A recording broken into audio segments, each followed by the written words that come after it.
Revenge with Karen. I knew something was wrong when Darren, our brand new VP of operations, strutted into the all-hands meeting like he was auditioning for a reality show, pointed at one of my cybersecurity posters, and said, "Did someone lose their kindergarten art project?" The room laughed. I didn't. That poster had helped reduce phishing attempts by 73% in Q2. But sure, it's all giggle like we're at open mic night while the wolf chews through the front door. I'd spent 12 years building up our internal security culture, 12 years teaching people how not to get duped by fake invoices and urgent wire transfer scams. My posters weren't pretty. They weren't designed by some sleek branding firm, but they worked. Each one came with a blunt warning and real stats. One read, "One click equals $20K lost. Is that cat meme worth it?" Another, "Phishing doesn't need a lake, just your inbox." They were everywhere, break room, elevators, even the stall doors in the women's restroom. And now, thanks to Darren's stand-up routine, the team was being told that protecting the company's back end was less important than keeping the office walls aesthetically pleasing. By the way, if you're enjoying this story, even a little, give it a like and hit that subscribe button. 97% of folks listening don't subscribe, and honestly, it means the world to our team. Helps us keep digging up more real stories like this one. Anyway, back to Darren and his ego in a suit. He had the vibe of a guy who'd once read half an article about innovation and thought the best way to prove leadership was to bulldoze whatever came before him. My department became his first target. Budget slashed by 40% without so much as a Slack message. My training sessions, low ROI, my proposed upgrades, tech paranoia, my posters, removed by the facilities team like they were asbestos. Darren's entire pitch to the board was about agility, streamlining, and cutting inefficiencies. I was the inefficiency, apparently. The irony: I'd streamlined more in my 12 years than he'd probably done in his entire career. I once caught a social engineering breach mid-thread because I noticed a slight grammar inconsistency in an email signature. But hey, forget vigilance. Darren wanted us to look like a startup in a shampoo commercial. At first, I tried to approach him calmly. I laid out the ROI of the awareness campaign, showed him the phishing click rate graph before and after my posters went up. I even offered to redesign them. Hell, would have slapped a pastel color palette and Comic Sans on them if it meant we kept our people alert. But Darren smiled that managerial smile, the one that says I'm not listening, I'm just waiting to speak, and patted my shoulder like I was a child showing him my crayon drawing. "Melanie," he said, "we appreciate your passion, but these fear-based tactics don't align with our culture goals. We're about positivity now." Positivity. Our servers had been pinged from Belarus 3 times last week. I didn't need positivity. I needed admin access and an intrusion detection system that didn't run on prayers and duct tape. Over the next 2 weeks, things got worse. Darren consolidated the org chart. IT and security would now report to him directly. I got shuffled out of strategic planning meetings. Even our CTO looked uncomfortable when I asked why I was suddenly off the executive email thread. I became a ghost with a badge. Except ghosts see everything. I kept my mouth shut, my smile professional, and my hands busy. I didn't fight back, not then. You don't confront a wildfire with a garden hose. You wait. You build a fire break, and you prepare the evacuation route. Began reallocating my remaining energy to something Darren didn't know existed. A hidden network of fail-safes, backups, and old-school manual protocols I'd quietly built over the years. Because if there's one thing you learn after 12 years in cyber, it's never if someone screws up. It's when. And when it happens, no one's looking at the art on the wall. They're looking for the one person who can stop the bleeding. And I had already packed my gauze. It started with a draft, just a clean, well-reasoned policy proposal labeled Security Protocol 7. It wasn't revolutionary. It was insurance. Isolate admin permissions. Strip out universal access. Layer in a heavier spam filter with AI triage on all external links. It would have cost a few extra thousand per year, less than what Darren spent catering those executive lunches that always seemed to feature ahi tuna and imported olives. Submitted the protocol packet ahead of the weekly leadership sync, attached with a note. Recent external login attempts and credential stuffings suggest rising risk. Recommend implementation by end of Q4. 3 hours later, I was in the glass conference room on the 15th floor, seated between two people who had never even logged into the firewall dashboard. Darren skimmed the top page, leaned back in his chair like he was posing for a company brochure, and said, "This reads like bureaucratic nonsense. We're trying to accelerate, not scare people into paralysis." The room chuckled. One chuckle from him, and suddenly everyone was on the same page, desperate not to look like the guy in the room still using fax machines. The head of HR leaned in and added, "Do we really need another password requirement? People can barely remember their current ones." Even the director of sales piped up. "Couldn't we just tell people to be more careful?" I sat there, blinking. These were educated adults, people with access to sensitive client data, payroll systems, retirement account credentials, and they were treating cybersecurity like a pop-up ad. I tried to salvage it. This isn't about slowing anyone down. It's about preventing a situation where everyone is brought to a halt. Protocol 7 targets only admin-level permissions. No one else would even notice the change unless there's an active threat. Darren raised his hand like a referee calling a timeout. "Melanie, your concerns are noted, but let's not drown productivity in paranoia. We'll revisit if there's an incident." That last word echoed. If not when, if so I smiled, nodded, closed my laptop, walked out of that meeting with a pit in my stomach and a new folder on my desktop. Protocol 7 logged objections PDF. Inside, I documented everything, every signature, every timestamp, every ignored warning. I added Darren's email response to my follow-up message. "Appreciate the vigilance, but we're deprioritizing any changes to security stack this quarter. Let's focus on user experience first." User experience. As if being hacked was somehow a better experience than clicking update settings. The deeper issue wasn't just the protocol being rejected. It was the culture shift that came with it. Suddenly, security wasn't cool. It wasn't agile. I became the workplace mom wagging her finger while everyone else wanted to ride scooters through the office and pretend risk was just a state of mind. I kept working, of course. No one said I couldn't, but my proposals went unread. My Jira tickets got tagged as low urgency. I was told to loop in Darren before escalating, which meant don't escalate. When I tried to host a lunch and learn on phishing updates, 3 people showed up. 2 left after grabbing a sandwich. The third said she only came because she thought it was a real lunch. Even my team, my own IT guys, started acting cagey. "Hey, Mel, I hear you. But if we push this patch, Darren's gonna ask questions, or I'll log it. Can you follow up with him directly?"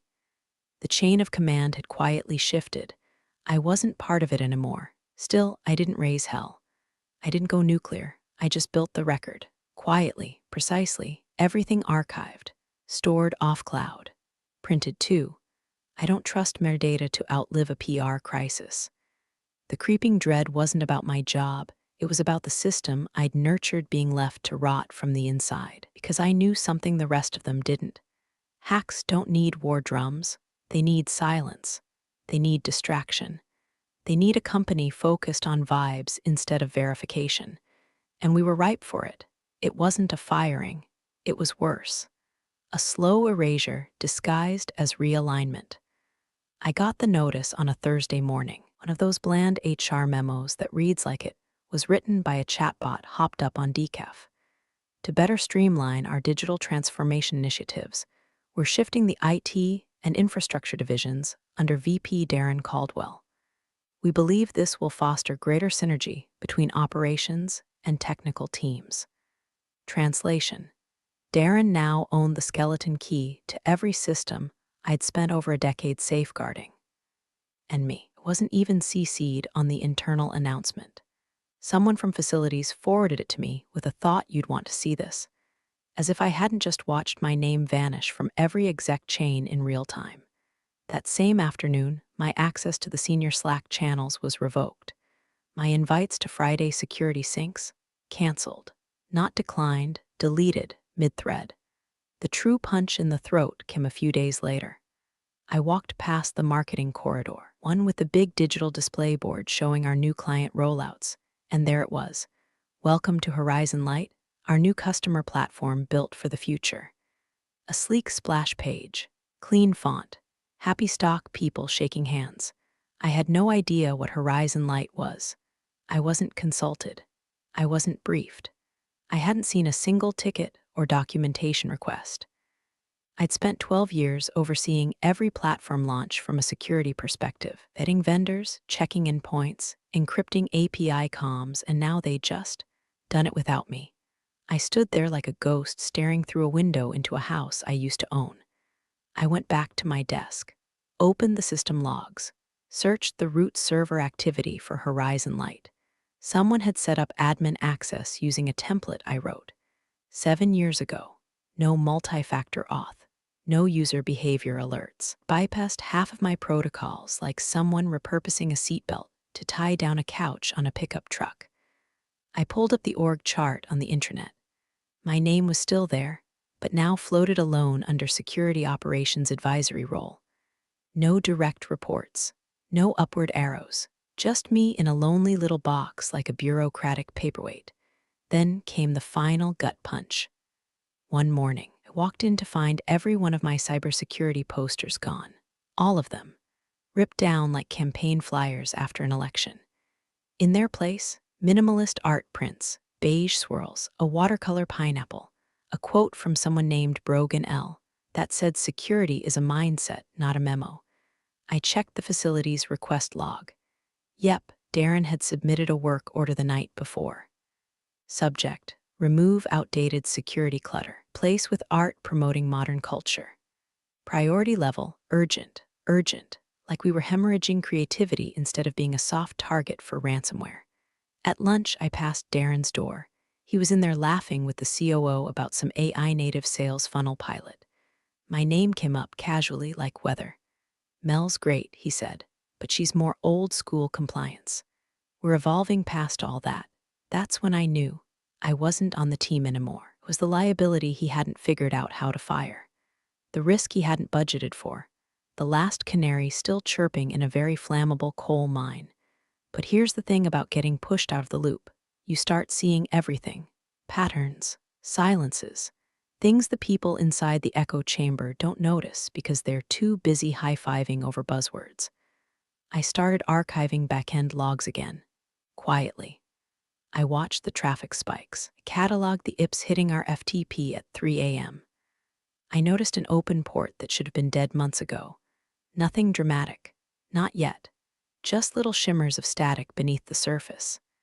Meanwhile, Darren paraded through meetings with all the grace of a guy who once got a standing ovation at a middle school talent show and never recovered.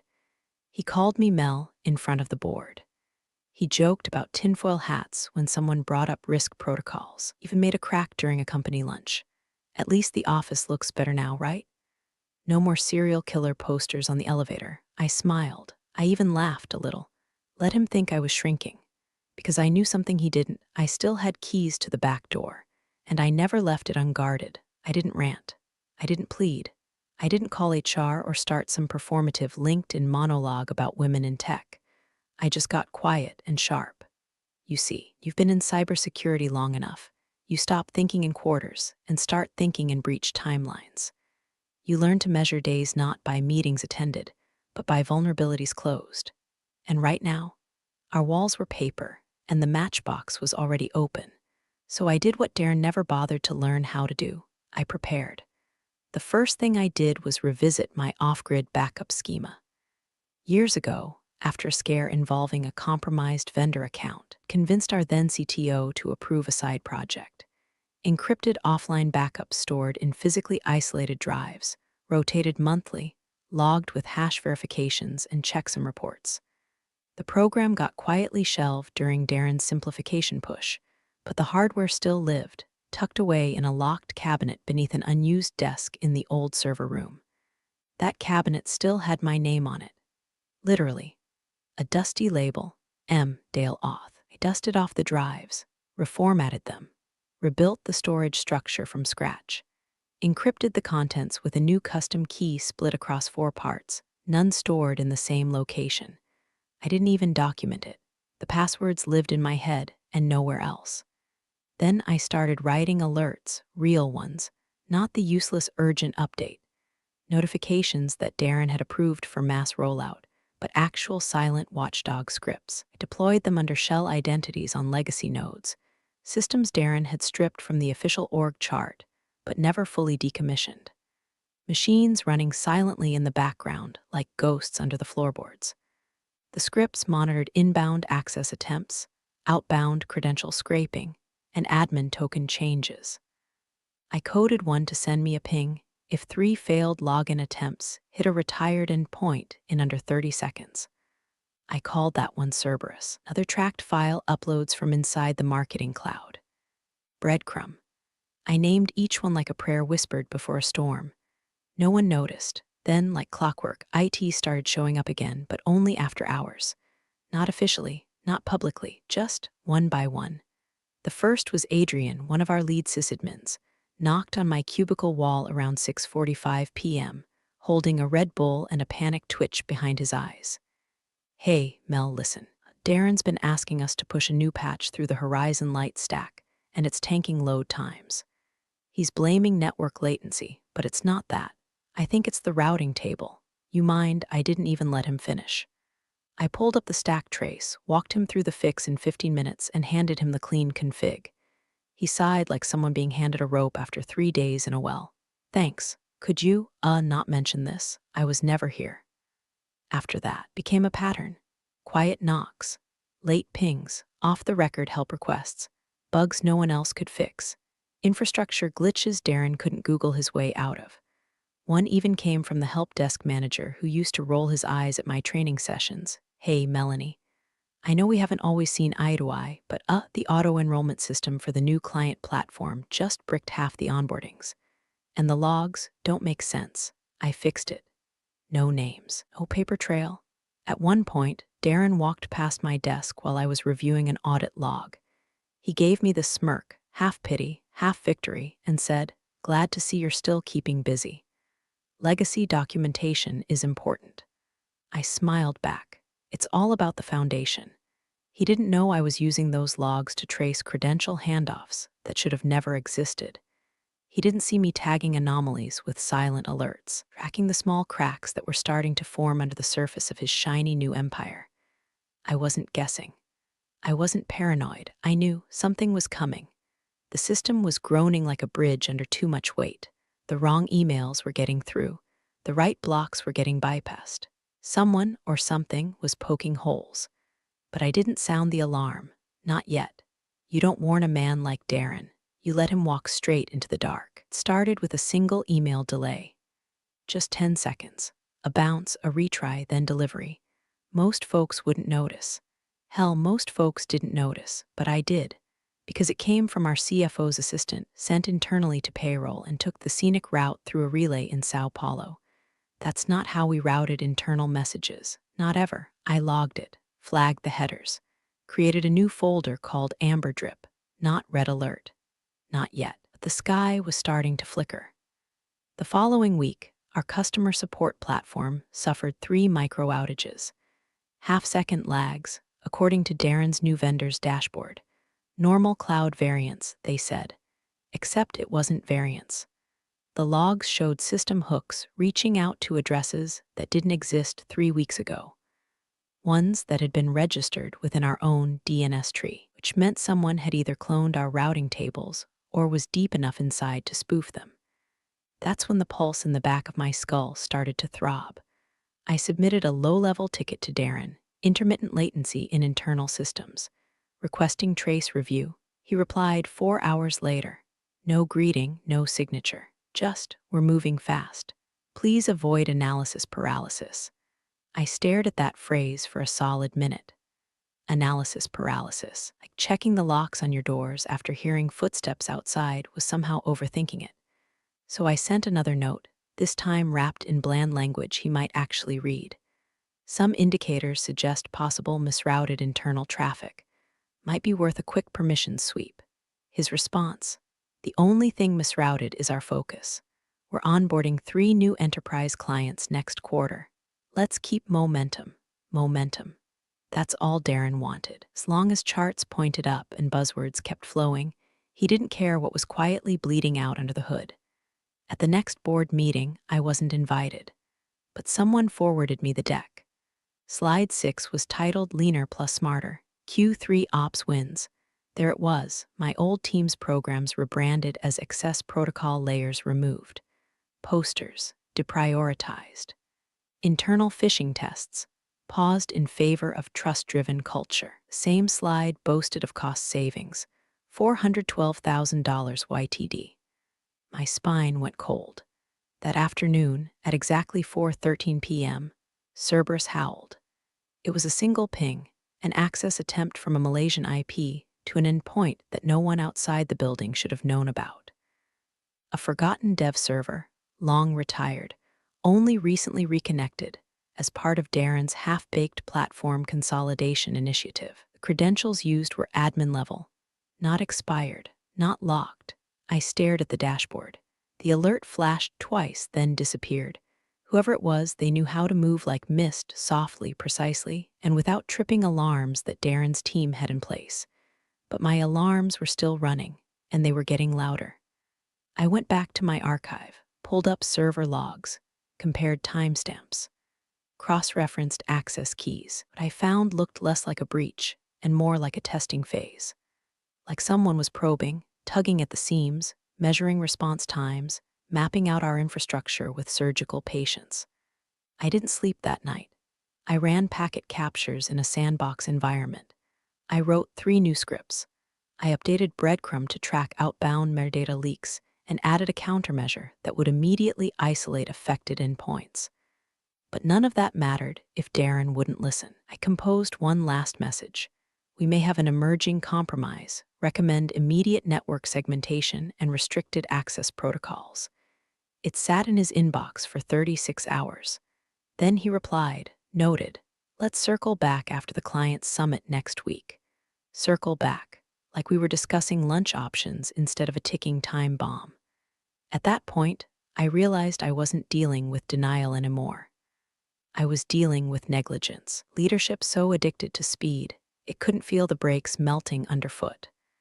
The hum was getting louder, and one more string, just one, was about to snap.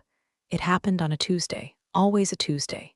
Never dramatic enough to expect disaster, but just close enough to Monday to still feel vulnerable. The email hit Darren's inbox at 9:04 a.m. Subject line, Budget allocation, immediate review sender, Robert L. Ralbrook at board compliance go that last bit. Calm, should have been a red flag even for a half-trained intern. But Darren, in his tailored shirt and caffeine swagger, didn't pause. He was prepping for his 10 a.m. quarterly investor pitch and needed one last slide on budget projections. The email came with an attachment, Q4 Financial Realignment Draft XLSX. He clicked. The file didn't even open. But something else did. It took exactly 3.2 seconds for the payload to embed. By the time he leaned back in his ergonomic chair to sip his double-shot espresso, a script buried inside that fake spreadsheet had already gained elevated privileges using cached tokens from his browser. Another 1.7 seconds later, it executed a command that gave root access to the intranet backbone. That script didn't scream. It whispered. It slid past Darren's minimalist antivirus like a thief, slipping through an unlocked window. Across the building, on the 3rd floor, I was at my desk eating a bagel and watching the internal anomaly dashboard tick along quietly. Nothing unusual. A few access blips. A couple of alerts from Breadcrumb about metadata packets being slightly oversized. Normal Tuesday noise. Then it happened.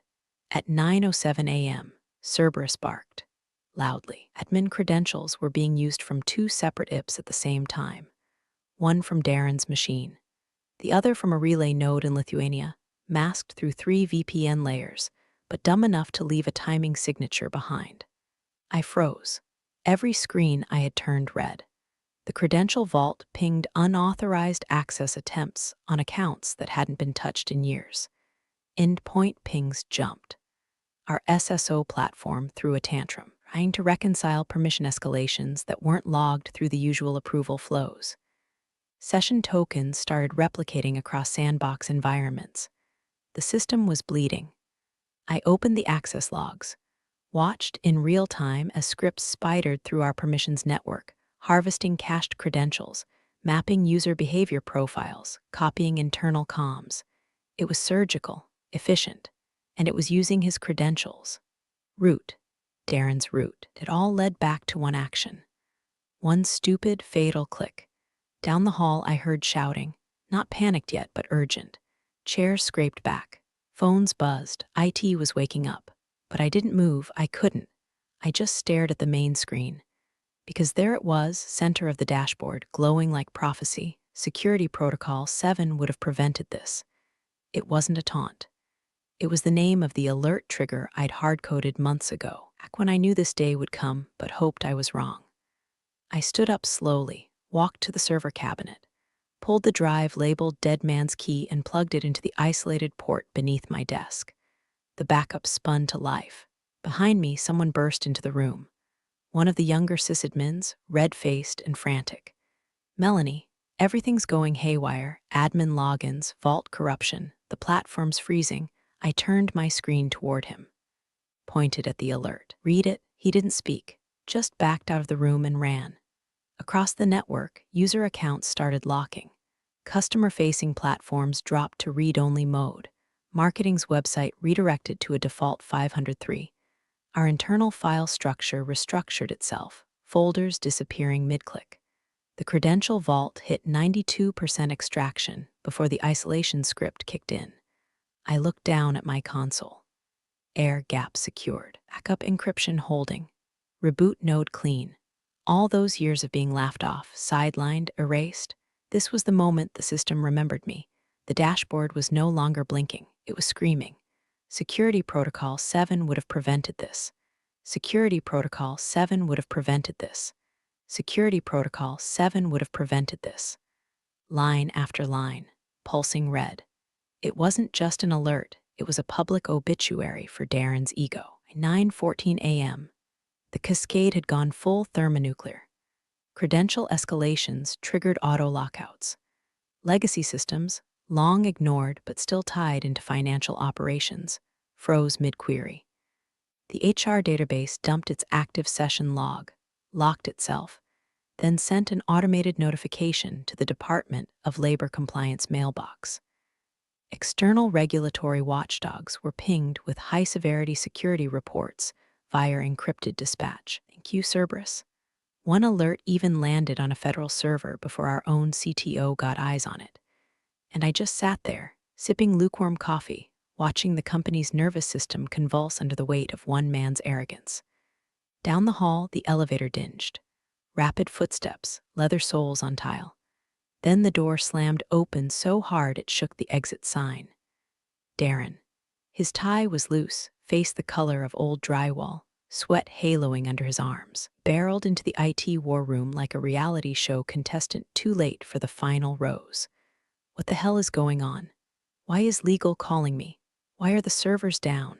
Why are we locked out of the CRM? Silence. IT staff hovered in that stunned half-glance you give a man mid-freefall. A few screens were still active, flashing red. Someone had the dashboard up on the big monitor. And there, bold as a baseball bat to the teeth, Security Protocol 7 would have prevented this initiating breach containment mode. External audit triggered. I stood up. Calm, unhurried, I didn't speak. Just walked over to the big screen, slowly, deliberately, and pointed. Darren blinked. He looked at the words, then back at me. His lips moved, but nothing came out. He tried again. This is your system? Someone behind me whispered, just loud enough to cut the room in half. She tried to warn us. It echoed. Darren's face collapsed into something between fear and disbelief. Not anger, he'd burned through that already. This was new. This was a man standing in the rubble of a building he swore was fireproof. The CTO arrived seconds later, holding his phone like it was a live grenade. He saw the screen, didn't ask questions. Just turned to me, jaw tight. "Melanie, what are we dealing with?" I pulled the printed breach report from my bag and handed it to him. Fully tabbed, logged, timestamped. Updated as of 6 minutes ago. Active credential extraction from Darren's account. System-wide root access achieved. Breach origin via phishing vector. Likely spearphished using internal behavioral data. I've isolated primary nodes and secured the admin vaults. Client data exposure unknown. Depends how long the vault scripts were running before the alert hit. Estimated 2.5 minutes. The CTO blinked, and our backups. I gestured toward the drive humming beside my terminal. Encrypted, offline, 3 layers deep. Restorable to clean state within 40 minutes if IT reroutes properly. A silence settled, heavy, real. Darren looked around, waiting for someone, anyone, to come to his rescue. But this wasn't a boardroom anymore.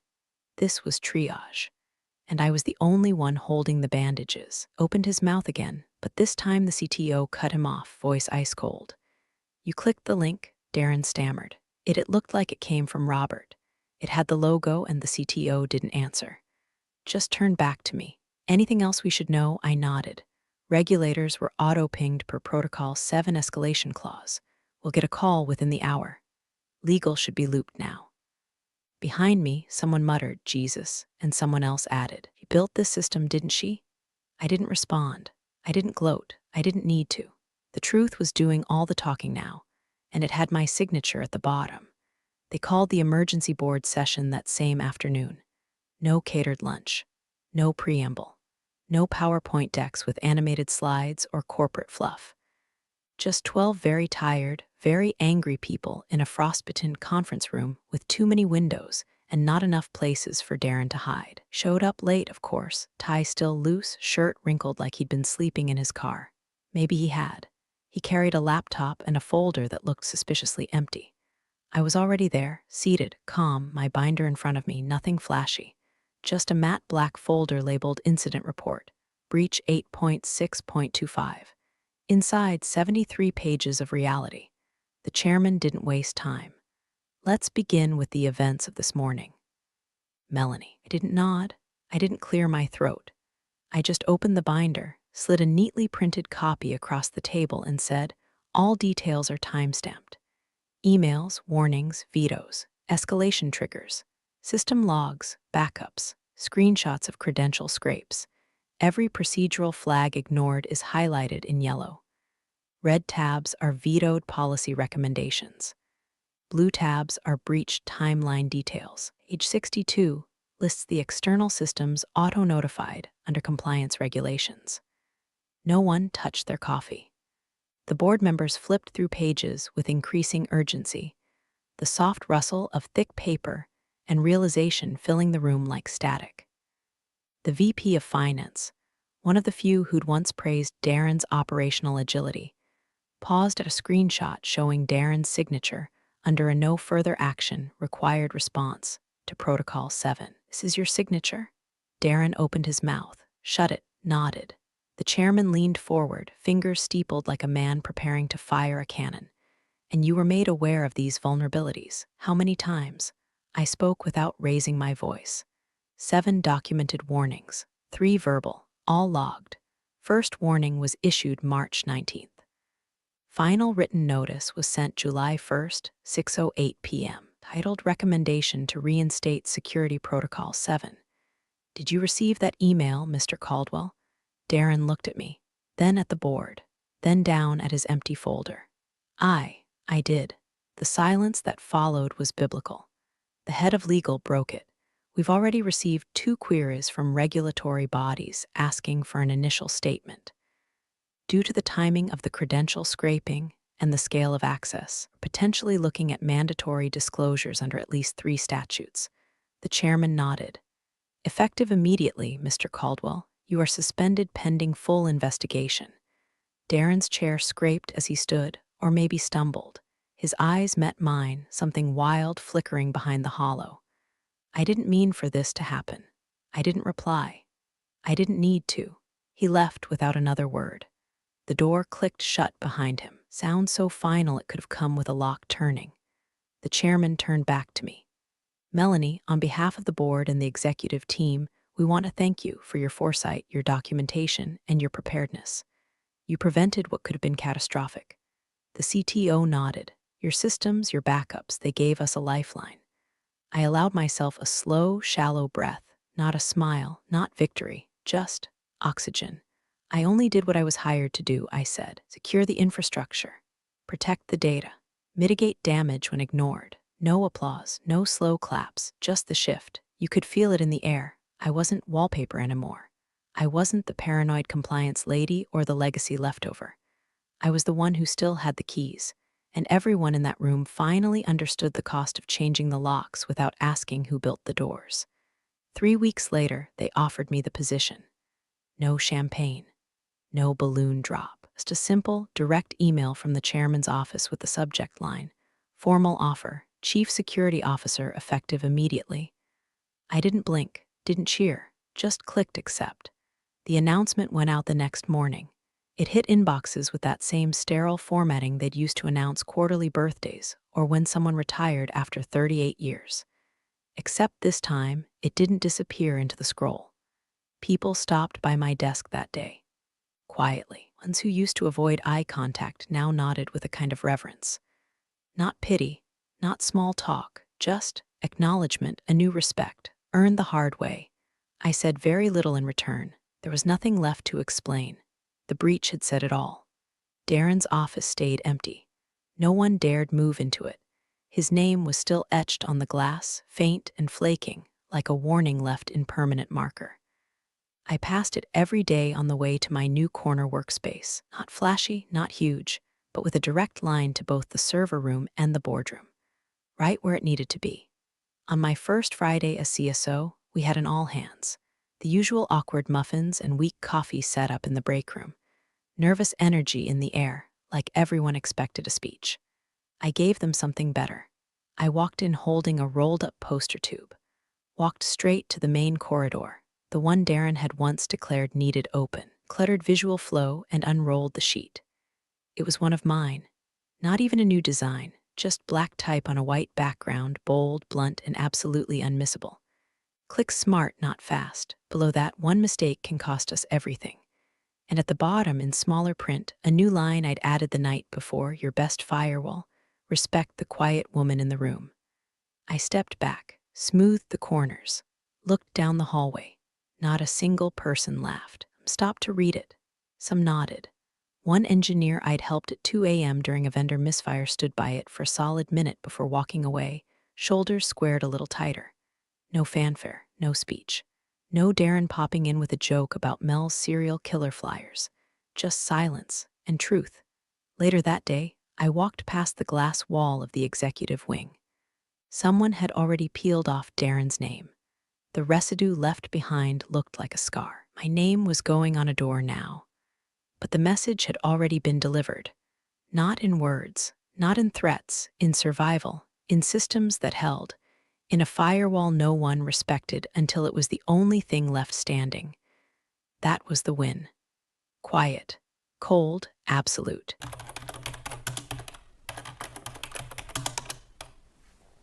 Thanks for joining the fun, you office survivors.